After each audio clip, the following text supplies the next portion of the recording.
Help me ducks, it's Simon here. Welcome back to the Hermit's Cave. I hope everybody's having a wonderful weekend. It's a long weekend here in the UK. The last bank holiday. It's our summer August bank holiday. Last one until Christmas anyway. So I hope everybody's making the most of it. I'm having a lovely weekend. Been out this morning, done a bit of shopping, met up with a friend for coffee. Got some things in the sales. There was a closing down sale, some new lighting and fixtures and things like that. And as promised yesterday, I said I would come on and we would take a look at this, well, I was going to say new deck, but if you're in the States, maybe even some other countries, it's been out a while, and it's the new Tarot of the Vampires, which has been sent to me very kindly from Cheryl at Oneness Emporium. And if you haven't seen it yet, I did an interview with Cheryl last night, actually, as part of the Catching Up series. Now, this isn't to be confused with Ian Daniels' Tarot of the Vampires or Robert M. Place's The Vampire Tarot. This is a new deck. The illustrations are by Craig Maher. I think that's how you say his surname. I haven't opened it, but like I was saying, it's been out since May in the US. But if you're in the UK, this is an advance copy to me because it's not released until the 8th of September, which is another, what, 30 days of September, 34, 2 weeks really. It's another 2 weeks until it's released here.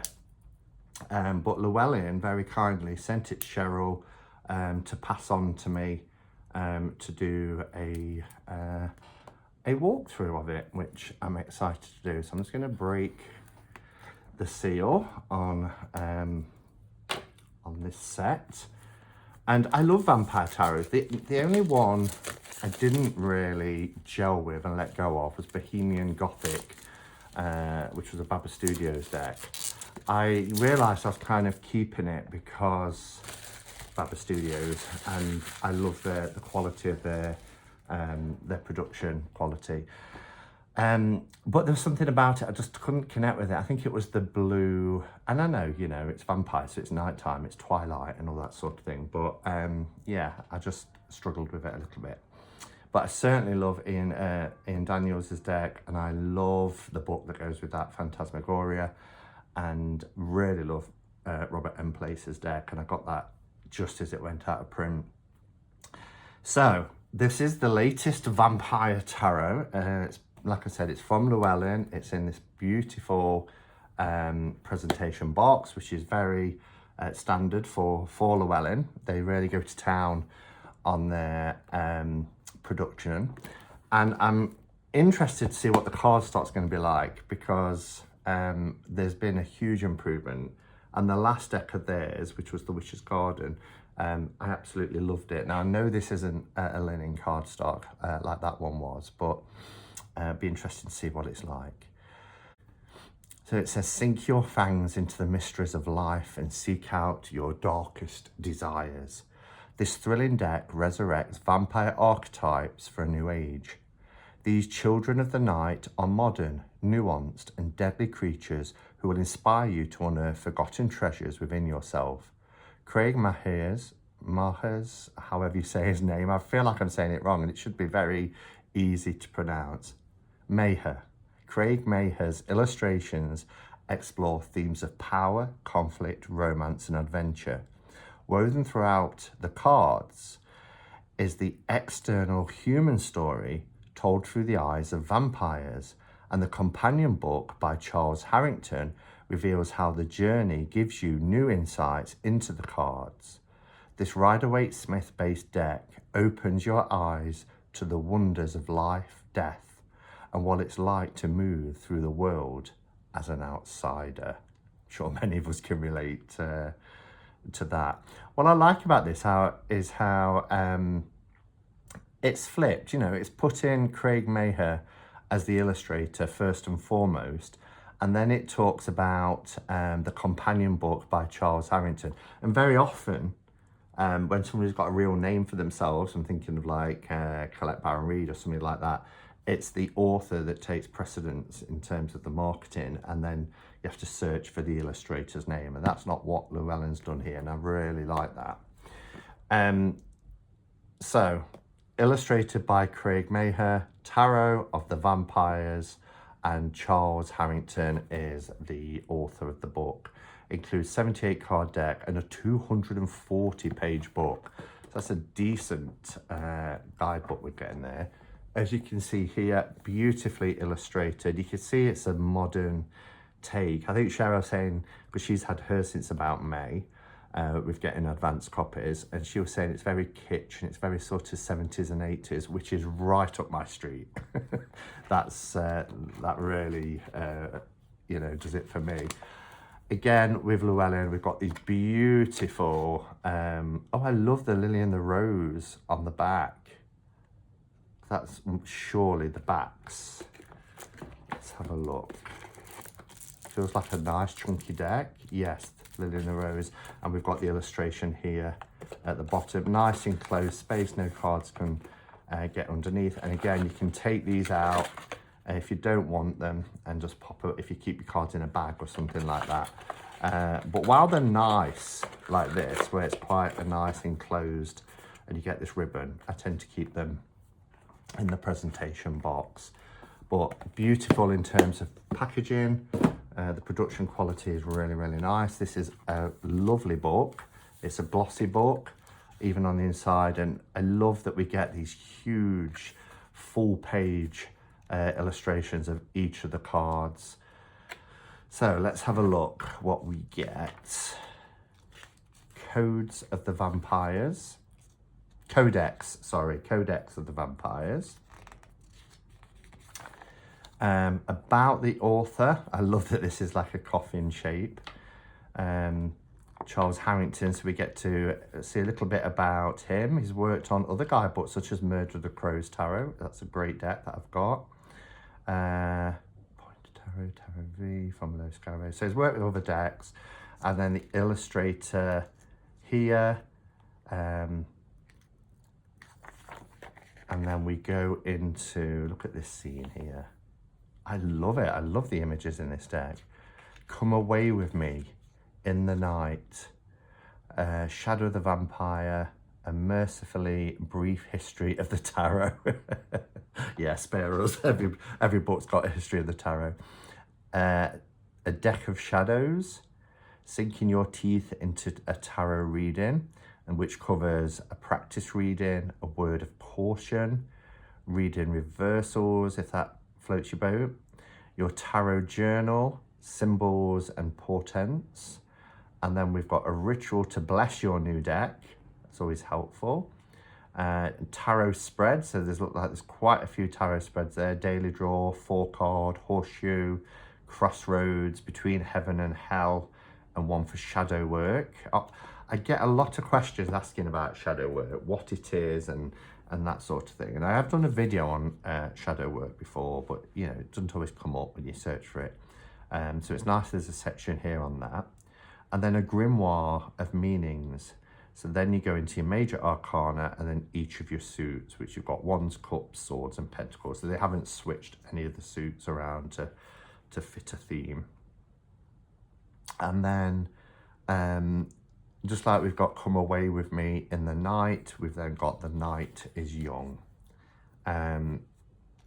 So I'm going to sit this afternoon and have a Sunday afternoon read of this book.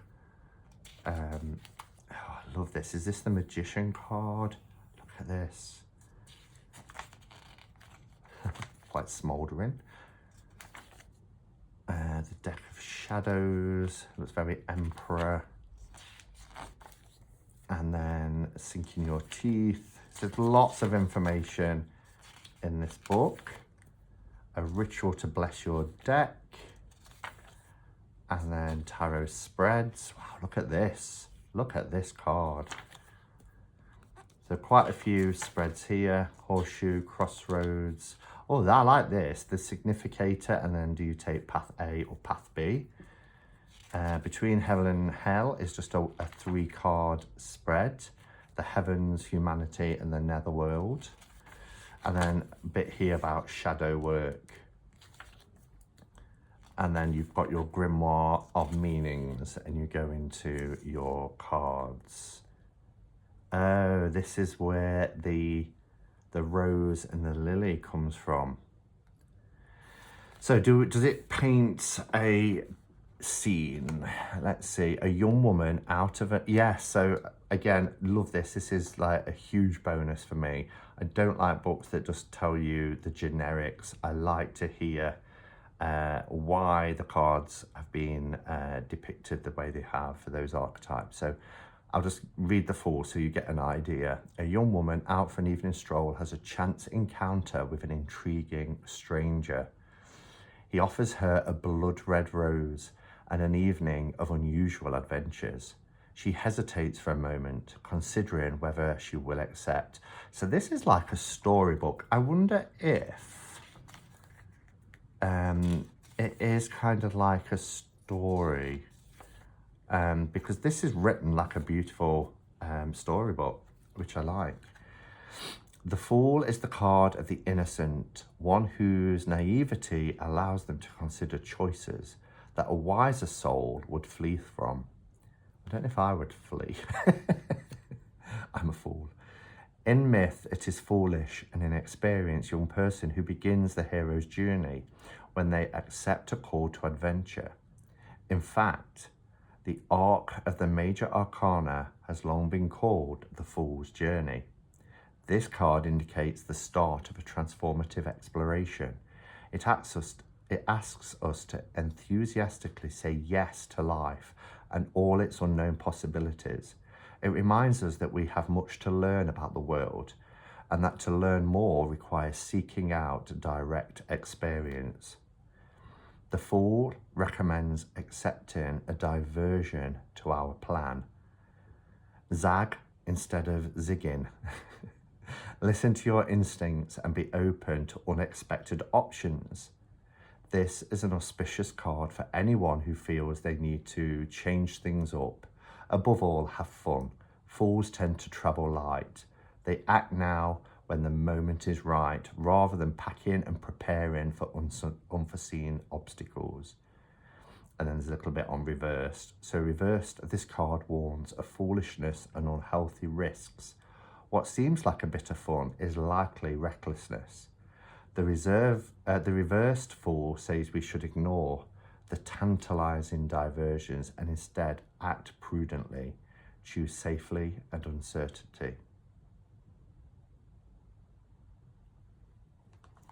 So I like that. I really like that. Yeah, so look at that Devil card. Oh my goodness.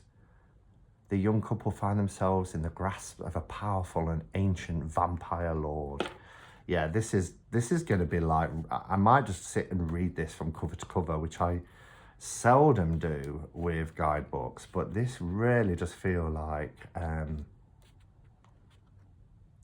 a storybook. I love this Two of Pentacles. The Two of Pentacles on part of the picture frame is there.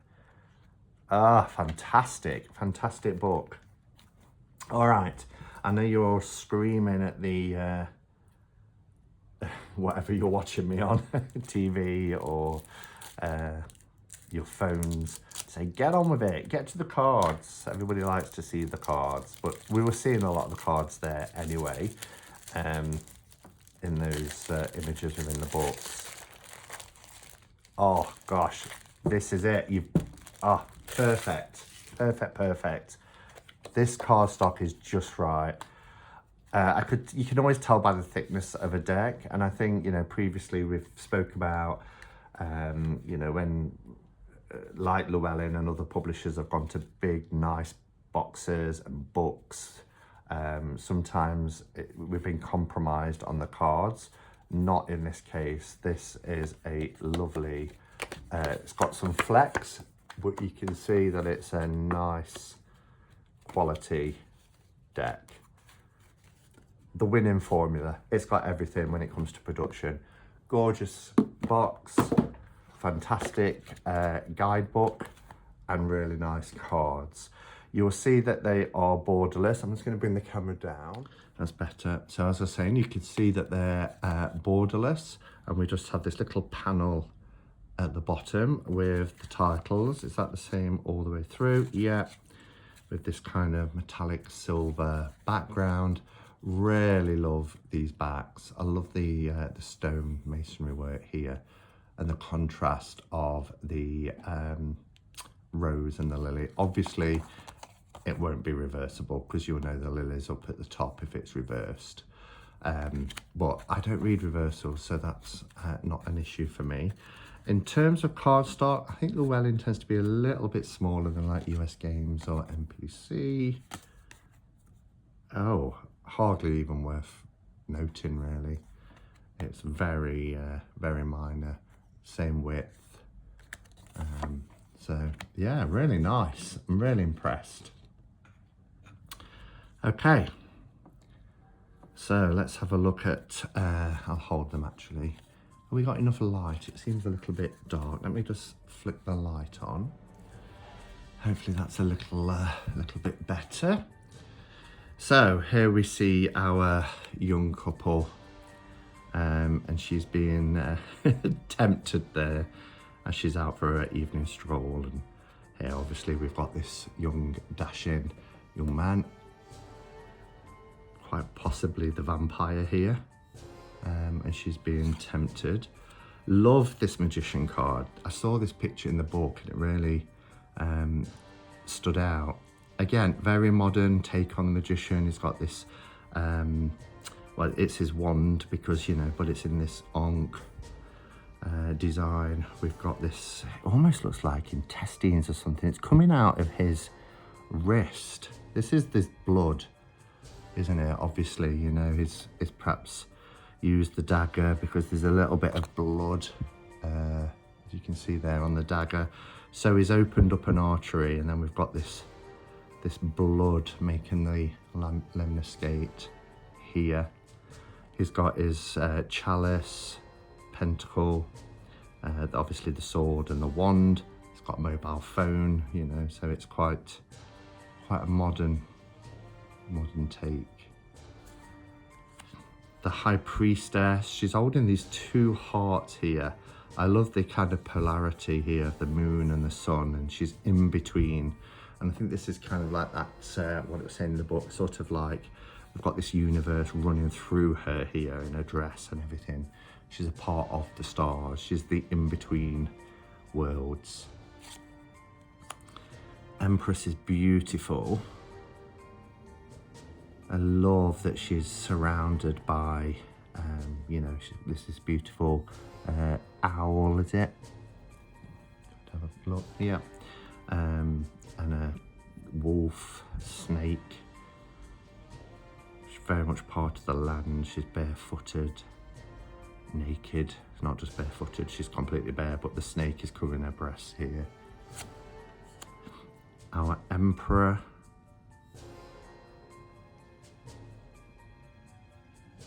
They kind of go well together as well, don't they? The Hierophant, look at this. This Hierophant card. It's a statue. It almost looks like the Virgin Mary outside of a church. She's veiled. Again, we've got the roses and lilies here.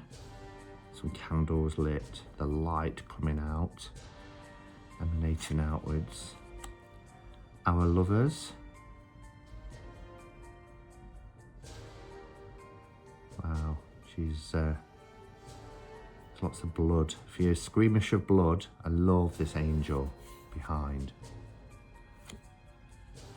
Wow, the Chariot. That's an interesting Chariot card. I just want to see what the book says about this, because it's not like the deck says. Yeah, the book says that it follows an RWS theme, but this is quite an interesting scene here. So, and the first bit, it doesn't take long because it's just kind of like the first little paragraph tells you about the scene. So it says, amid the hedonistic celebration of Mardi Gras, A vampire. Ah, okay. So amid the hedonistic celebration of Mardi Gras, a vampire luxuriates upon a float pulled by figures dressed as comedy and tragedy. Yes, of course, here look, we've got comedy and tragedy. Crowds shower her with applause and she revels in the adulation with fangs bared and claws extended. They see what she wants them to see. Let the good times roll. That's cool. So yeah, I'm glad I read that, and I'm really glad, like I said earlier, that the book tells you about what's going on, because it's hard, actually. I would probably need a magnifying glass to even see that she has fangs bared. You can see her claws, but it's hard to see the fangs. And we have the strength card. Look at that. Wow.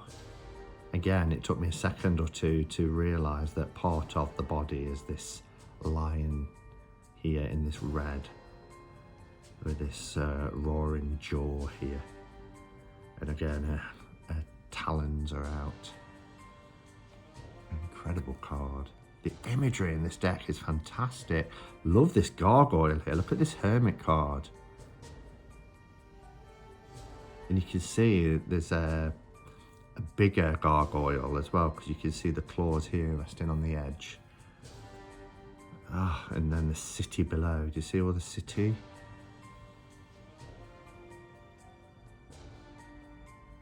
This is epic. I love it. The Wheel of Fortune. It's a page from a book. We've got this wolf and this hare.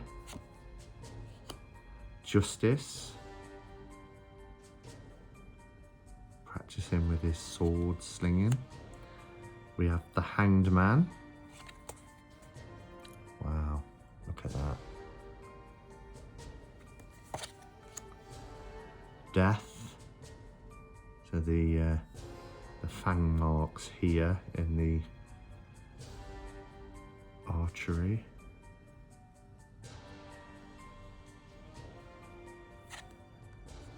Temperance. Lots of concoctions being made here. I love this devil card. This is such a fantastic image. The tower is where they're coming with their torches. I love the moon up in the sky there. And we've got this gothic house. A star, beautiful. That night sky, love the clouds. And then the gap in the clouds are these beautiful stars shining forth. And we've got this city below, it looks like New York on the waters. The moon is beautiful, beckoning us to come and join her in the water, lit by the moonlight. Wow. The sun. All this broken glass as it's been thrust through the window. Judgment. And the world. Look at that.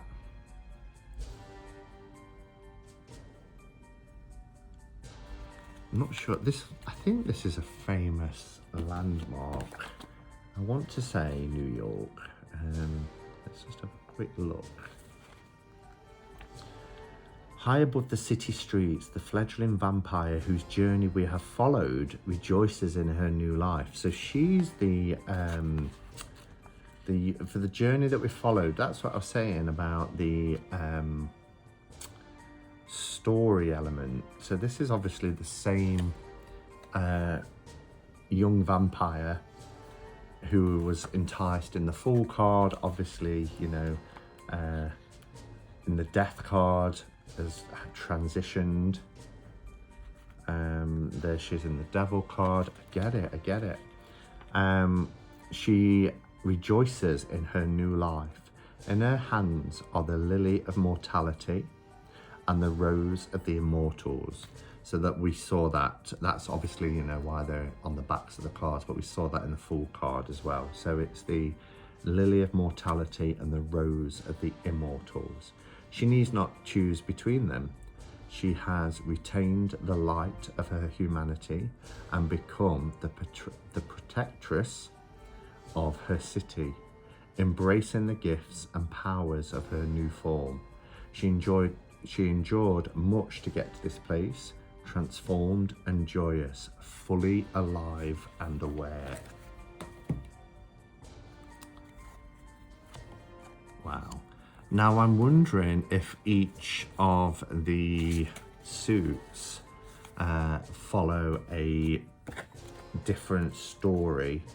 If we go to the ones here, straight after the world, the suit of wands is associated with the element of fire. So that's obviously the elemental association, which we know.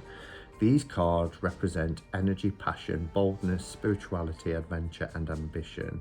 They portray the spark of inspiration and the burnout of overloading ourselves. More than anything else, the vampires in this deck hold sacred and potent vitality found in their blood.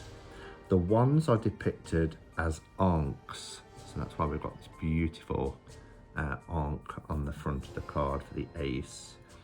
The ancient Egyptian symbol for life. These ankh wands are used principally by mystical inclined vampires known as blood mages. Okay, and then it goes on to, you know, wands within a reading, which we're aware of. I think this is a stunning Ace of Wands. Absolutely beautiful, beautiful image. I love that they're all kind of cityscaped as well. It's a very colourful deck. Some cards I think are quite busy. I think there's a lot going on, where others perhaps not so much. This is fantastic. Look at all these bats.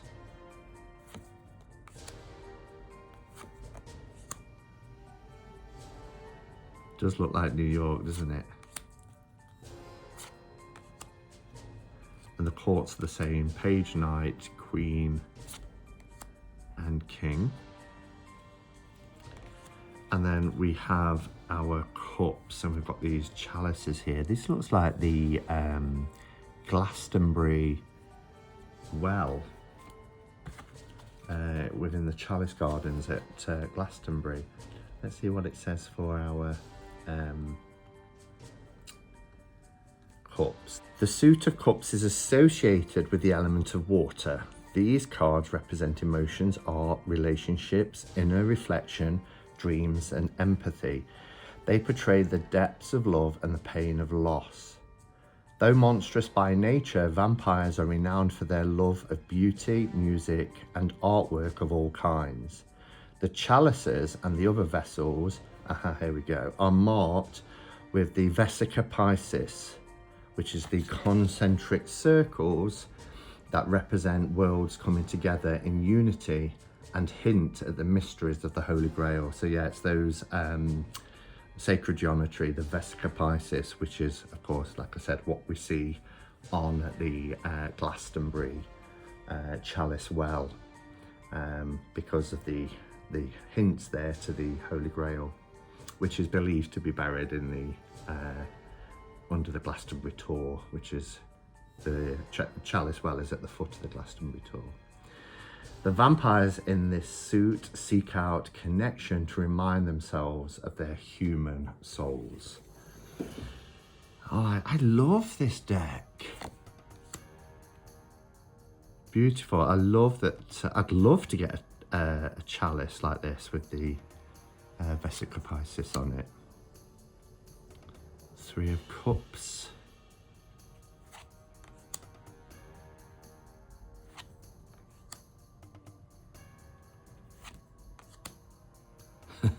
Choco. Look at the the vampire image on the cornflake package. I love that the bowls have these concentric circles as well. It's cool, really cool. Sandra would love this suit. She has the tattoo of the chalice well design, the Vesica Pisces. It's on her pendant here on our page.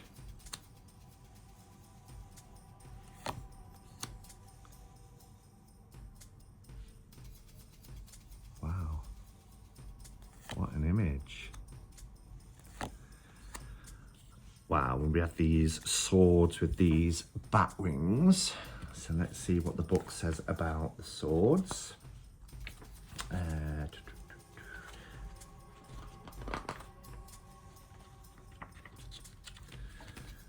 The suit of the swords is associated with the element of air. These cards represent knowledge, conflict, discernment, reason, strategy, and stress. They portray brilliant ideas and crushing defeats. There are few beings in this world as lethal as a vampire. The sword in this suit are represented by an array of weaponry and sharp, stabby implements. Here you'll find the schemes and maneuvers of the most cunning and aggressive vampires alongside their deadliest enemies. Okay, so trying to slay the vampires. Look at this. Wow.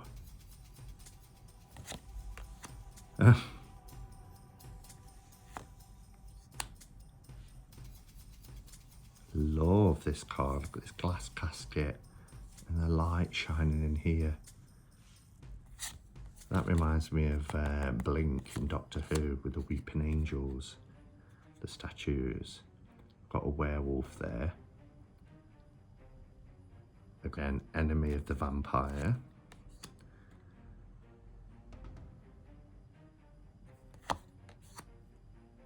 Wow, that shows kind of like the speed here, doesn't it? 8 of Swords. The 9.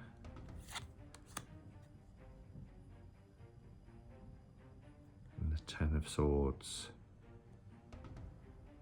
These will all be silver, of course.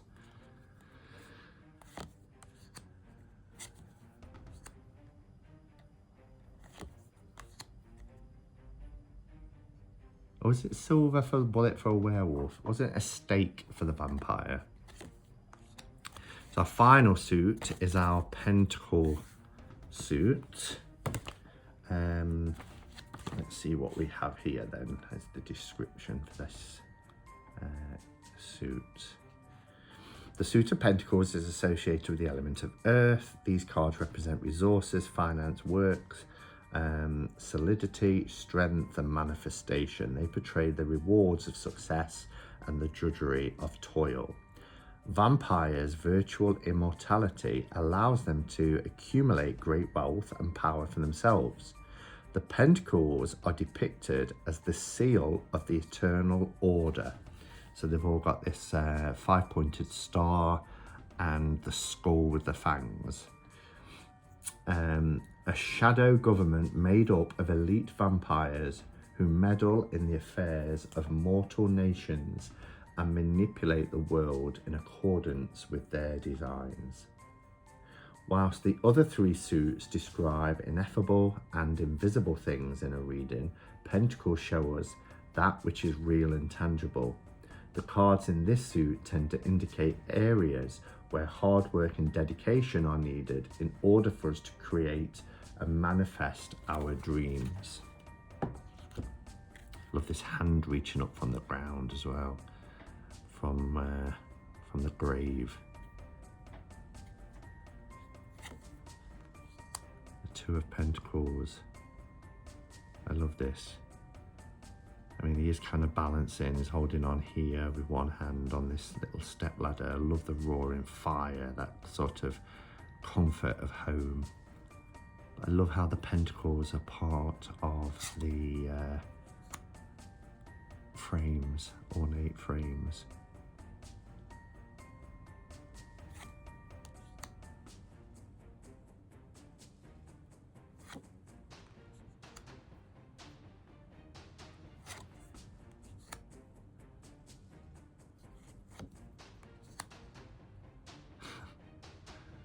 Spilling the blood. Wow.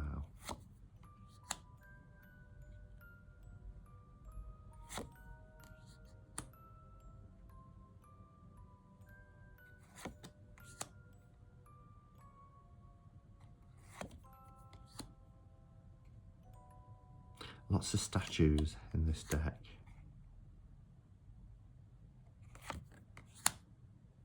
And the king. So there you have it. That is Tarot with the Vampires. Wow. The new deck from Llewellyn, really nice. I'm really impressed with the cardstock. They are glossy, but it's not a heavy set gloss. They've got a lot of flex in these cards. They'll be great for riffle shuffling if you are a riffle shuffler.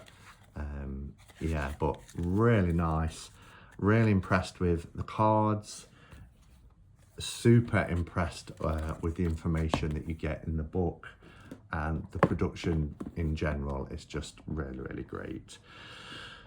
Thank you for watching. Do let me know your thoughts about this deck. If you're overseas and have had it for a while, how have you found working with the deck? If you're in the UK, do you think this is a deck that you're going to pre-order? I would, of course, recommend pre-ordering from Oneness Emporium, because you know, you're going to be able to know that you're going to get it on its release date, rather than it just going straight out of print. Obviously, there's X amount there, so you would have to, you know, first come, first served. But yeah, let me know your thoughts, and thanks for watching. I will be back tomorrow because I'm going to be talking about a promotion that Conrad Stain is doing throughout the whole of September on MPC. So I'll be doing a video about that. So look out for that one. But enjoy your weekend, everybody. And like I said, if you're in the UK, enjoy your long weekend.